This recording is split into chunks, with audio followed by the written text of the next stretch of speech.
All right, who out there is brave enough to start talking about aging in place? Ooh. I know, right? Who's even brave enough to start talking about aging? Aging in general? Yeah. Yeah.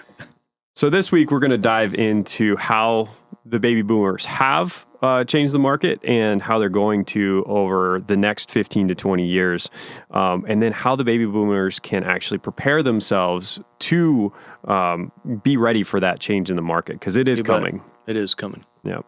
Like a freight train. Like a freight train. Now, the boomers are kind of interesting because there's such an expanse in their age that they're actually divided into like two subgroups, right? Exactly. Okay, and how those subgroups like kind of differ, because you're the younger one. That's hard to believe, but you're the younger of the two. Crazy? Isn't that crazy? And it's like, it's also, see, we got notes today. We normally don't use notes, but we got notes today because it's so important. And because I'm one of those boomers, the younger ones, I've got these little glasses to go along with my notes. Yeah, one of 15 pair you have lying around the house? Oh, or more. Or more. So, yes, the two groups are kind of the same and not the same. Mm-hmm. You know, we have the same concerns, but at a little bit different timing. Right. So consequently, I'm 63. Oh, wow. 63 years old, and so I sit in kind of the middle of the younger group. The younger group, okay. Yeah, but we'll be talking. Hurts to say out loud, right? Yeah, it that does. Number. It really does. I know most people don't believe that. Yeah, right. Yeah, act like you're 20, but hey, whatever. Act like I'm 16. Yeah, there you go. But at any rate, that's, we're going to be talking about what affects the group in general, the big population group in general, and give you a few stats. I know it's going to be a little boring, but vital information, vital information, really important information for what's coming. If we're brave enough to talk about what's coming. What's coming. Yep. So let's dive into that. What does this comprise of for our boomer situation? Well, so as buyers, which a lot of this data comes from the National Association of Realtors, and it's very current data. It's 2022. So it's a great report. We can actually post a report out there for you if you'd like to see it, because it's very informative about where these groups are, where not only our group, boomer group, but the other groups are as well. It's a demographic thing. Right. But with regard to our group, the boomers, which we're talking about today, we're gonna make up about 29% of the buyers that are going in the marketplace. But the real change is going to be, we're going to be making up 43%. 43%, yeah. Of the sellers that are coming into the market. Right. So in answer to your question about that, what's going to happen in the next 15 to 20 years? Well, most of us that are in this age group are going to be coming into the market. And the the estimate is that 4.4 million units are going to come in annually over the next 15 to 20 years. Annually, okay. Annually. Yep. So that causes a great deal of concern. Some of the economists out there are going, oh, what's going to happen? They're going to flood the market. The boomers are going to flood the market. Here they are. They've been consuming. They've been making all these changes all this time through the market. And now what their last change is going to be, we're going to flood the market. They even call it the silver tsunami. Right. But I say, don't be dismayed. There are other economists out there. I think this guy's name is Gary Engelhardt, and he's an economist at Syracuse University. Yeah, so it's kind of interesting reading. He has a different take on it. He believes that the event's going to be more like a glacial event, like very slow, huge, massive amount of movement, but yet at a very slow pace.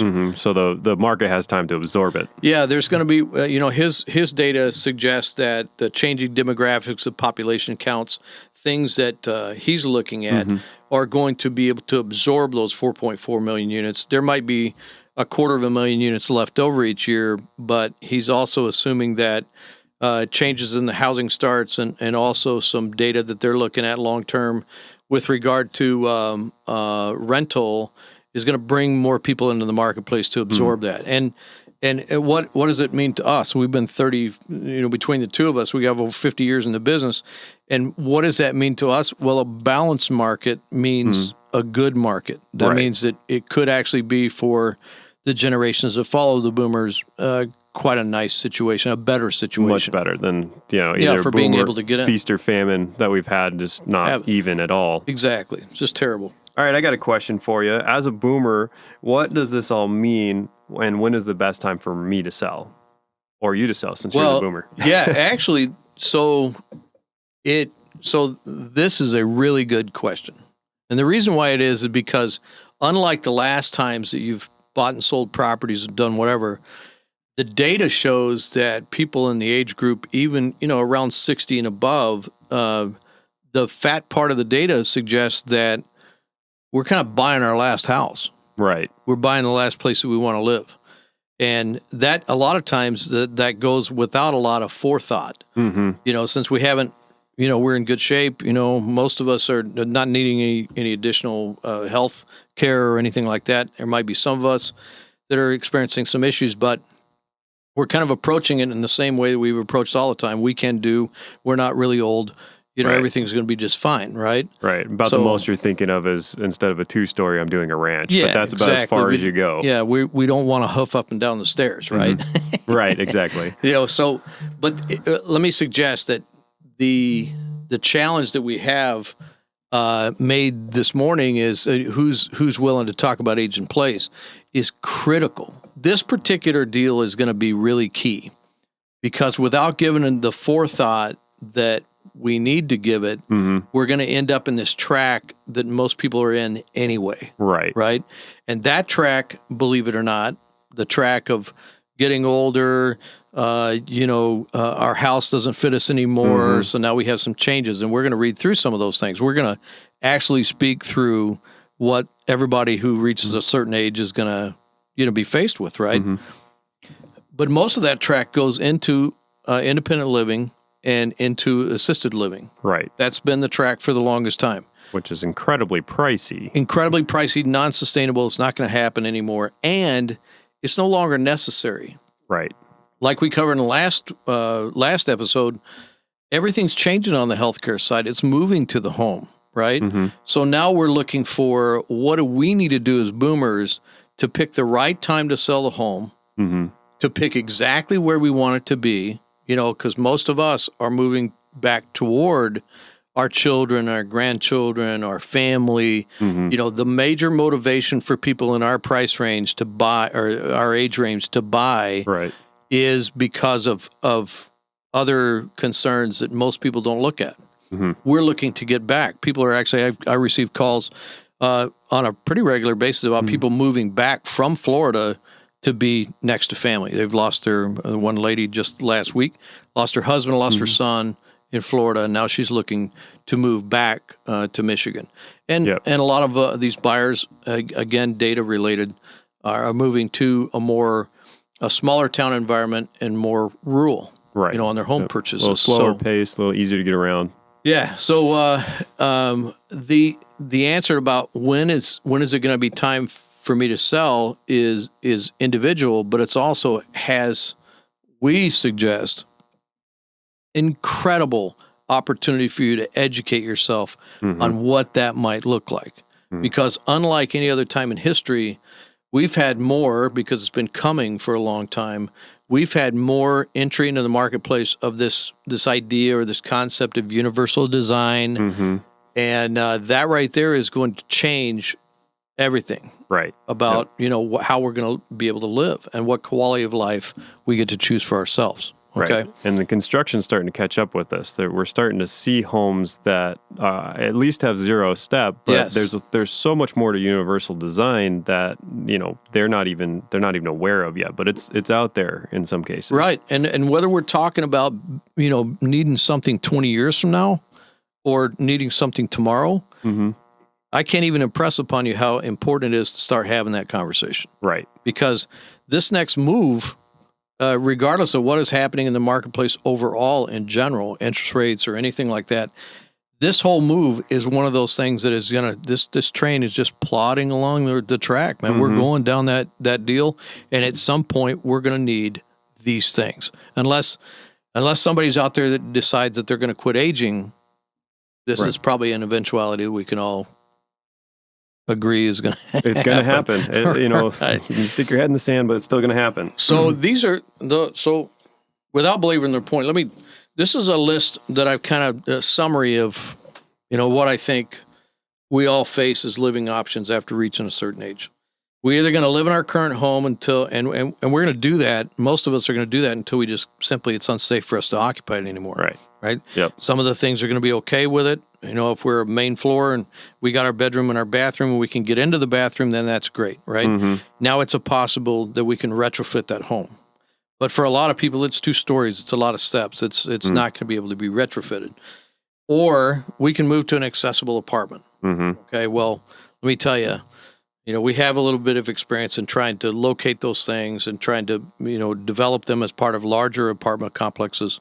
And trust me, they're in short supply. Yep. And they're rare to find. And you're always going to be having to move to the location where those are. And you might not necessarily like that particular location. Correct. Yep. And then there's the whole thing about keeping your lease, you know, not being able to control the costs, all those different things. Mm-hmm. The third opportunity or the third option is living with family. We talked about this last week.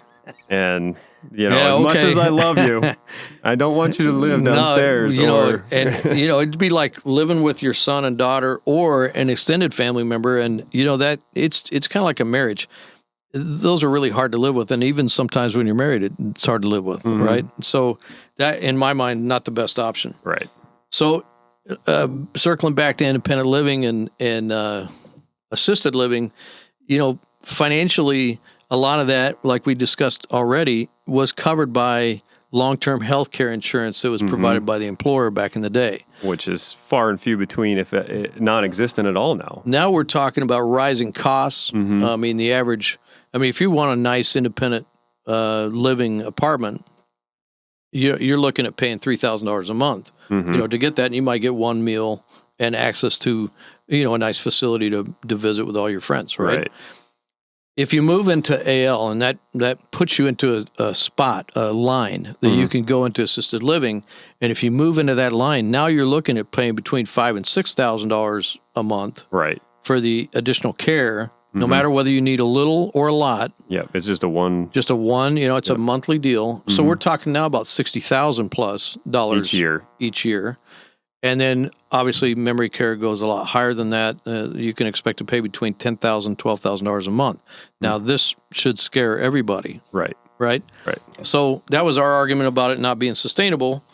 And so consequently, one of the things that we're able to influence, even if we're not in the business of the, of construction or anything like that, we're able to have a voice by collectively getting together, learning what we need, because those 4.4 million people that are just like us that are entering the marketplace each month are going to need the same. Each year, the same kind of living conditions. Right. They're going to be in search a certain for that percentage of that is going to need to be happening. So we're out in front of some of those things. We want to encourage you all, to take a look at what you're going to be needing. And that means, that condominium unit or that standalone condo or whatever that's designed specifically for you.